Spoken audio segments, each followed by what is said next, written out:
Hey everybody, Cindy A. Lewis here. Welcome. Today is one simple thing and we're on day 8.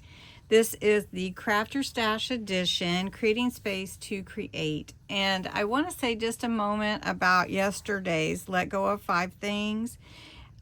That in no way was telling you had to let go of 5 things. These are just all suggestions to help you maybe clear space for crafting. And I don't want anybody to feel stressed or pressure over that. Okay. So day 8 will not provide any stress or pressure. I will tell you, it is label 1 container. So a label can save you time. A label can help you. And I was looking at what could I label, because I do have a lot of labels on most everything, but this is a little container that I put words in, and you can see they've been in here for a little while.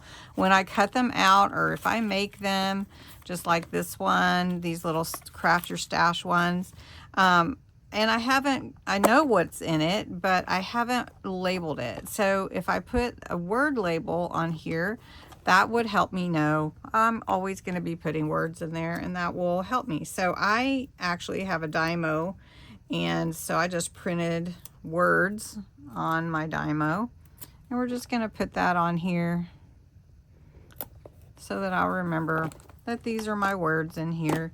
And if you have like something you keep tape in, or something you keep ink in, or something like that, and you go ahead and label it, then it helps you to know. So like I have some plastic shelving over to my right, and I have them ink pads, ink chalks, double-sided tape, that kind of thing. So labeling does help you know straight where to go when you're looking for your supplies.